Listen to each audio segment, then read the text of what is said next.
నందియున్న చోట నర్తించు శివుడుండు, వానవాలు నుండి నాది నుండి పరమశివుడు నంది పరిగెడు చోటుకు, నందిపాడనంగ నామముదవే. పెదనందిపాడు చరిత్ర పుటలలో స్వాతంత్ర్య పోరాట సమయంలో పోరాటాల ఖిల్లా నందిపాడు జిల్లా. స్వాతంత్రోద్యమ సమయంలో ఈ ప్రాంతవాసుల పోరాటం పన్నుల సహాయ నిరాకరణోద్యమం. దీనికి నాయకత్వం వహించింది శ్రీ పర్వతనేని వీరయ్య చౌదరి. 1922లో వీరయ్య చౌదరి జిల్లా కలెక్టర్, గ్యాలెట్ అడిషనల్ కలెక్టర్ రూదర్ఫర్డ్ల ఉద్యమ అణిచివేత ప్రయత్నాలను త్రిప్పికొడుతూ గాంధీ మార్గంలో ఉద్యమాన్ని ముందుకు నడిపించి లండన్ పార్లమెంటులో సైతం పెదనందిపాడు పేరు మారుమ్రోగేట్లు నినదించారు. ఆంధ్ర శివాజీగా పేరుగాంచారు. ఈ ప్రాంత రైతాంగానికి వెన్నుదన్నుగా నిలిచిన మొదటి పార్లమెంటేరియన్ శ్రీ కొల్లా వెంకయ్య. వీరిది పోరాటాల కుటుంబం. కొల్లా వెంకయ్య గారి పెదనాన్న శ్రీ కొల్లా గోవిందు, ఆయన పుత్రుడు కొల్లా పాపన్నలు వీరయ్య చౌదరి గారి పోరాటంలో బాసటగా నిలిచారు. పెదనందిపాడుకు చెందిన దాసరి సుబ్బిశెట్టి, లావు వెంకట సుబ్బయ్యలు చింతతోపును అడ్డాగా చేసుకుని బ్రిటిష్ వారిపై పోరాటం చేశారు. ప్రస్తుత సుప్రీంకోర్టు జడ్జ్ లావు నాగేశ్వరరావు పుట్టినది పెదనందిపాడులోనే. విద్యావేత్త లావు రత్తయ్య గారు పుట్టిన ఊరు పెదనందిపాడు. ప్రస్తుతం పెదనందిపాడు లావు నాగేశ్వరరావు గారి దత్తత గ్రామం. శివుడికి నంది మకుటాయమానం. Pedanandipadu college of arts and sciences మకుటాయమానం. ఎందరో విద్యావేత్తలు, అందరికీ పాదాభివందనములు. ఈ ప్రాంత రైతాంగ బిడ్డల కోసం, వారి అభ్యున్నతి కోసం, విద్యాలయం కోసం విద్యా వైతాళికుడు శ్రీ కరణం చిన్నయ్య వితరణతో జిల్లా జడ్జ్ శ్రీ తేళ్ల కృష్ణమ్మ చౌదరిల అవిశ్రాంత కృషితో ఈ కళాశాల స్థాపనకు అంకురార్పణ జరిగింది. సినిమా హాలులో ప్రారంభమైన ఈ కళాశాల ప్రస్థానం అంచెలంచెలుగా ఎదిగి ఈనాడు స్వర్ణోత్సవ సంబరాలు చేసుకుంటుంది. పెదనందిపాడుకు కరెంటు, బ్యాంకు, కాలేజీ తదితర సౌకర్యాలు కల్పించటంలో లావు వీరభద్రయ్య, మాదల వెంకయ్య, లావు వెంకటేశ్వర్లు, బివిఎస్ రాజుగారు మరియు ఇతర రైతాంగం కృషి ఎనలేనిది. వేలాది మంది రైతాంగ బిడ్డలకు విద్యాదానం చేసిన పెదనందిపాడు కళాశాల ఎప్పటికీ చరిత్రలో సువర్ణాక్షరాలతో నిలిచిపోతుంది.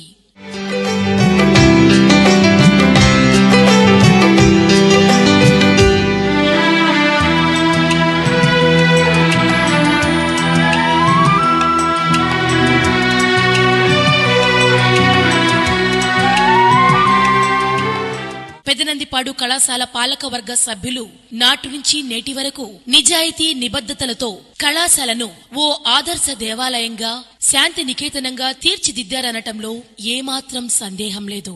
ప్రస్తుత కళాశాల పాలకవర్గం డాక్టర్ లావు రత్తయ్య గారి నేతృత్వంలో ఆధునిక సౌకర్యాలతో ఇంటర్లో సెమీ రెసిడెన్షియల్, డిగ్రీ, పీజీ కోర్సులతో ముందుకు నడిపించటం ఈ ప్రాంత రైతాంగానికి ఓ వరం.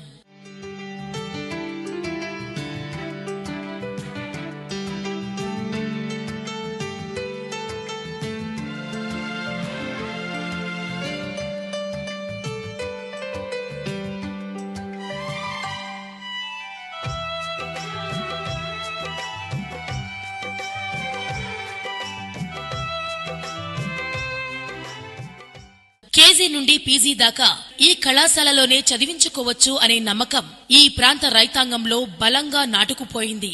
విలేజ్ టు గ్లోబల్ విలేజ్ అనే నినాదంతో కళాశాల స్థాపన 50 సంవత్సరాల ప్రస్థానంపై ఇప్పుడు డాక్టర్ రత్తయ్య గారు, ఇతర పాలకవర్గ సభ్యులు ఏమంటున్నారో విందాం. గ్రామాల్లో, కొన్ని పట్టణాల్లో సైతం డిగ్రీ కాలేజీ లేని పరిస్థితి. అట్లాంటి పరిస్థితిలో 50 ఏళ్ల కిందట ఈ పెదనందిపాడు గ్రామంలో చాలా రూరల్ ఏరియా అయినా సరే, చాలా గ్రామీణ ప్రాంతం అయినా సరే ఇక్కడ కాలేజీ స్థాపించడం జరిగింది. ఈ విద్యార్థులు, ఇక్కడ పనిచేసిన అధ్యాపకులు, పనిచేస్తున్న అధ్యాపకులు, చదువుతున్న విద్యార్థులు అందరూ బ్రహ్మాండంగా ఈ ఉత్సవాన్ని విజయవంతంగా చేసి ఈ ముందు తరాలకి ఇదొక సందేశంగా నిలుస్తుందని మనస్ఫూర్తిగా ఆశిస్తున్నారు. పెదనందిపాడు ఎడ్యుకేషన్ డెవలప్మెంట్ సొసైటీ 1968లో రైతుల నాయకత్వంలో, రైతుల సమిష్టి కృషి వలన ఏర్పడి 1968లోనే ఈ కాలేజీని స్టార్ట్ చేశారు. నిష్ణాతులైనటువంటి అధ్యాపకులు పిఎస్ పాలస్ గారు ప్రిన్సిపల్ గారు, తర్వాత సాంసరావు గారు ప్రిన్సిపల్ గారు, నరసింహం గారు, ఇంకా అందరూ కూడా గొప్పగా ఈ కాలేజీని మంచి స్టాండర్డ్ ఆఫ్ ఎడ్యుకేషన్ ఇచ్చేశారు. అదేవిధంగా పాలకవర్గం మొట్టమొదట తేళ్ల కృష్ణమ్మ గారు కానీ, శివరాం ప్రసాద్ గాని, ప్రతిపాటి వెంకయ్య గారు కానీ, మన ప్రజెంట్ సెక్రటరీ కరస్పాండెంట్ మన విద్యావేత్త రత్తయ్య గారు కానీ ఈ కాలేజీకి పునాదులు వేసేమే కాకుండా ఇప్పుడు మోడర్నైజ్ చేసిన విద్యార్థులకు ఏం కావాలా, పీజీ కావాలనేటువంటి దృక్పథంతో పీజీ తెచ్చేశారు. 50 సంవత్సరాలు పూర్తయిన సందర్భంగా స్వర్ణోత్సవాలను జరుపుకుంటున్నాం. దీనికి ముఖ్య అతిథులుగా చెప్పేశారు. ఇంత గ్రామానికి ఒక ఉపరాష్ట్రపతి వస్తున్నాం అంటే ఎంతో గర్వించదగినది. అలాగనే మన గ్రామవాసి ఈ కాలేజ్ స్టూడెంట్ జస్టిస్ లావు నాగేశ్వరరావు గారు కూడా ప్రారంభ వేడుకల్లో ఉంటున్నారు. ఇది అందరికీ అసలు ఎంతో సంతోషదాయకమైన విషయం. మీరు కూడా అది గమనించి మీరందరూ వచ్చిన బాగా రిసీవ్ చేసుకోవాలా, మర్యాద ఉండాలా, మన కాలేజీకి పేరు రావాలా, మన కమిటీకి పేరు రావాలా, ఈ ఊరికి పేరు రావాలా. గత 8 సంవత్సరాలుగా కళాశాల ప్రిన్సిపాల్ గా శ్రీ ఎం సుబ్బారావు గారు పనిచేయుచున్నారు. వారి మాటలు కూడా విందాం. కాలేజ్ మేనేజ్మెంట్ వారు ఫిబ్రవరి 3, 4 తారీఖుల్లో గోల్డెన్ జూబ్లీ సెలబ్రేషన్స్ చేయడానికి నిర్ణయించడం జరిగింది. పూర్వ విద్యార్థులు ఈ కళాశాలకు ఓ వరం, ఓ బలం. 50 సంవత్సరాలు పూర్తి చేసుకున్న ఈ కళాశాల గురించి పూర్వ విద్యార్థుల అభిప్రాయాలు ఈ విధంగా ఉన్నాయి.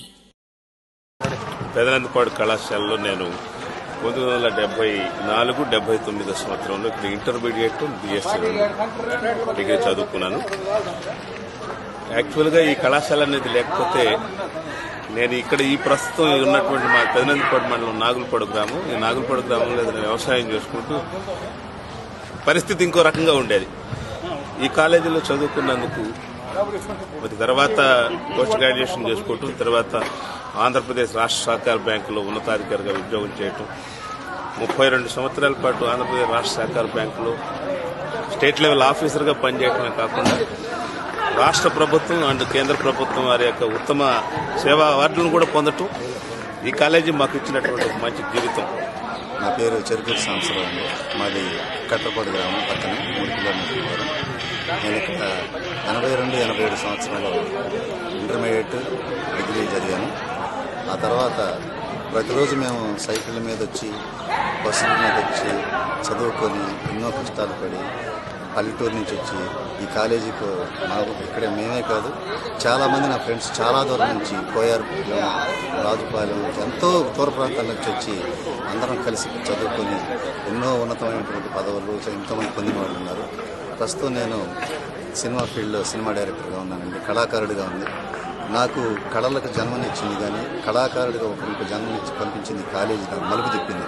నేను చదువుకోవటం కోసం వచ్చాను, చదివి ఉద్యోగం చేయాలి ఎవరైనా చెప్పి అనుకుంటారు, కానీ నేను కళాకారుడిగా మారడానికి ఈ కాలేజీలో ఉండే అట్మాస్ఫియర్, ఈ కాలేజీ నన్ను మార్చేసింది, కళాకారుడిగా మార్చేసింది. నేను 1980-85 3 years పెదనందిపాడు కాలేజీలో BA స్పెషల్ ఇంగ్లీష్ కోసం రావడం జరిగింది. ఈ కాలేజీ గుంటూరు జిల్లాలో వాళ్ళే కాకుండా ప్రత్యేకించి ప్రకాశం జిల్లాలో చాలామంది స్టూడెంట్స్ రావడం అనేటువంటి ఆ రోజుల్లో విశేషం. ఇక్కడ రావడంలో నాకు తెలిసి ముఖ్యమైన ఉద్దేశం ఏంటంటే ఇక్కడ జనరల్ హాస్టల్ ఫెసిలిటీ అవుతుంది. ఆ జనరల్ హాస్టల్ ఫెసిలిటీ కోసం నేనైతే ప్రత్యేకించి ప్రకాశం జిల్లా నుంచి ఇక్కడ రావడం జరిగింది.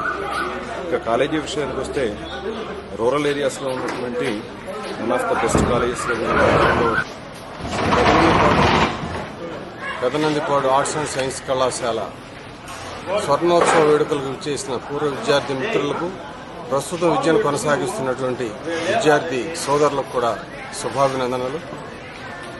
1973-78 ప్రాంతంలో ఇదే కళాశాలలో ఇంటర్మీడియట్ బీకామ్ ఇక్కడ చదవటం జరిగింది. నా పేరు పొలసాని వెంకటేశ్వర అండి. మాది గ్రామం పెదనందిపాడు గ్రామమే. నేను 68-71 ఫస్ట్ డిగ్రీ బ్యాచ్ అండి ఈ కాలేజీలో. 68లో సినిమా హాల్లో కాలేజీ పెట్టడం జరిగింది. 68 నుంచి 71 వరకు నేను ఇక్కడ ఫస్ట్ డిగ్రీ బ్యాచ్ చదివాను. శ్రీ తేళ్ల కృష్ణ చౌదరి గారి నాయకత్వంలో ఈ గ్రామ ప్రజలు, చుట్టుపక్కల గ్రామ ప్రజలు ఎంతో శ్రమ కోర్చి విరాళాలు ఇచ్చి, భూములు ఇచ్చి ఈ కాలేజీని నెలకొల్పడం జరిగింది. వారి ఆధ్వర్యంలో ఈ మొక్క నాటడం చాలా మహావృక్షంగా ఎదిగి ఈనాడు ఎంతో మందికి మంచి ఫలాలను అందిస్తూ ఉంది. నేను ఈ కాలేజీలో చదివిన తర్వాత 74లో మళ్ళీ ఇదే కాలేజీలో కామర్స్ లెక్చరర్గా జాయిన్ కావడం జరిగింది. నాకు ఈ కాలేజీ తోటి 3 సంవత్సరాలు విద్యార్థిగా 35 సంవత్సరాలు అధ్యాపకునిగా చాలా సుదీర్ఘ కాలం పాటు ఈ కాలేజీతో అనుబంధం నాకు ఉంది. ప్రస్తుత విద్యార్థులు గ్రామీణ వాతావరణంలో పుట్టి పెరిగి ఆధునిక సౌకర్యాలు ఉన్న పెదనందిపాడు కళాశాలలో చదువుతూ ఆట పాటలతో ఉల్లాసంగా గడుపుతూ కళాశాలను ఓ దేవాలయంగా భావిస్తూ విద్యను అభ్యసిస్తున్నారు. ఇక కళాశాలలో అత్యాధునిక సౌకర్యాల గురించి ప్రస్తావిస్తే 20 లక్షల ఖర్చుతో ఏర్పాటు చేయబడిన సోలార్ విద్యుత్ ప్లాంట్, పరిశుభ్రమైన నీటిని విద్యార్థులకు అందించే వాటర్ ప్లాంట్, క్లాస్ రూమ్లలో అత్యాధునిక స్మార్ట్ బోర్డ్స్, ఒకేసారి 100 మంది విద్యార్థులకు కంప్యూటర్ విద్యనందించే అత్యాధునిక AC computer lab, chemistry, physics, botany, zoology, communication skills ను బోధించే ఇంగ్లీష్ ల్యాబ్, ఇతర సౌకర్యాలు. ఇంటర్లో సెమీ రెసిడెన్షియల్ విద్యా విధానం బోధన ఈ కళాశాలలో ప్రత్యేకం. విశాలమైన తరగతి గదులతో, సాయంత్రం వేళ అల్పాహారంతో, ఆహ్లాదకరమైన వాతావరణంలో విద్యార్థుల చదువు ఎలా సాగుతుందో ఓసారి చూద్దాం.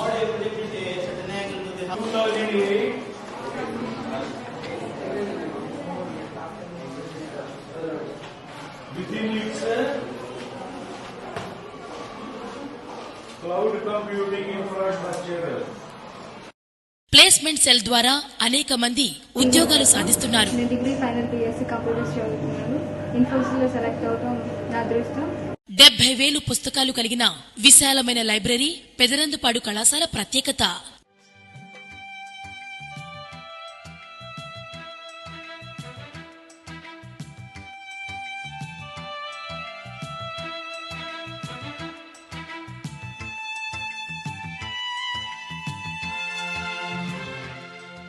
దేశ సేవకు అంకితమవ్వాలి, వీర జవాన్లుగా నిలవాలి అని భావించే, దేశభక్తిని, స్ఫూర్తిని రగిలించే ఎన్సీసీ పెరేడ్స్, మేము సైతం అంటూ విద్యార్థులు చేసే ఎన్సీసీ డ్రిల్ మా కళాశాలకు ప్రత్యేక ఆకర్షణ.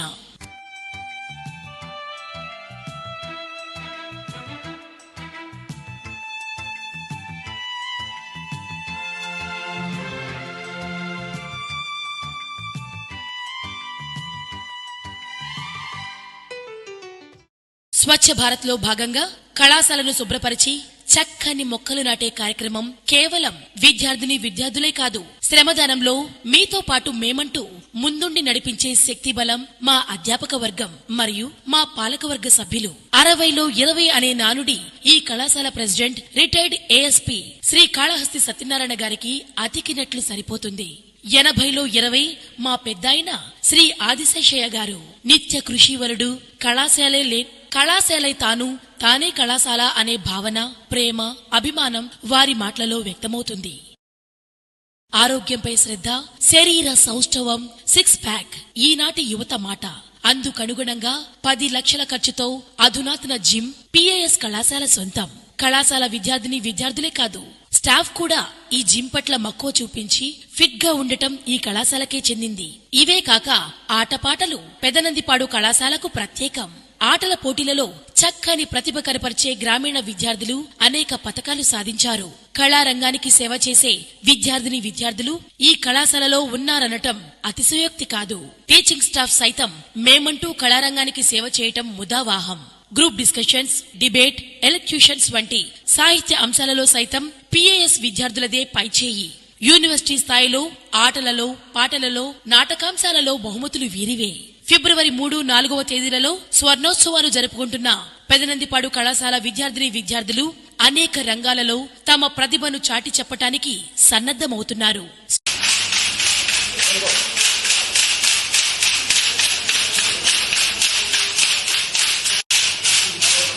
స్వర్ణోత్సవ సంబరాలకు భారత ఉపరాష్ట్రపతి మాన్యశ్రీ ఎం వెంకయ్య నాయుడు గారు విచ్చేయటం పెదనందిపాడు చరిత్రలో మహోజ్వల ఘట్టం. వారి ఉపన్యాస ధాటికి రైతాంగం యావత్తూ పులకరిస్తుంది అని చెప్పటంలో అతిశయోక్తి లేదు. సుప్రీంకోర్టు జడ్జ్ శ్రీ లావు నాగేశ్వరరావు గారు పెదనందిపాడు కళాశాల పూర్వ విద్యార్థే కాక స్వర్ణోత్సవ సంబరాల ముఖ్య అతిథి. ఎందరో మహానుభావులతో, వారి ఉపన్యాసాలతో ఈనాటి స్వర్ణోత్సవ సంబరాలు మిన్నంటే కేరింతలతో, విద్యార్థుల కరతాళ ధ్వనులతో మారు మ్రోగాలని ఆశిద్దాం. జయ హో పెదనందిపాడు, జయ హో పెదనందిపాడు కళాశాల. మరిన్ని శతాబ్దాలు విజయ పథంలో దూసుకుపోతూ ఈ ప్రాంత రైతాంగానికి వారి బిడ్డలకు సమున్నత సేవలు అందిస్తూ విజయ బావుట ఎగరవేయాలని ఆశిద్దాం. జై హింద్.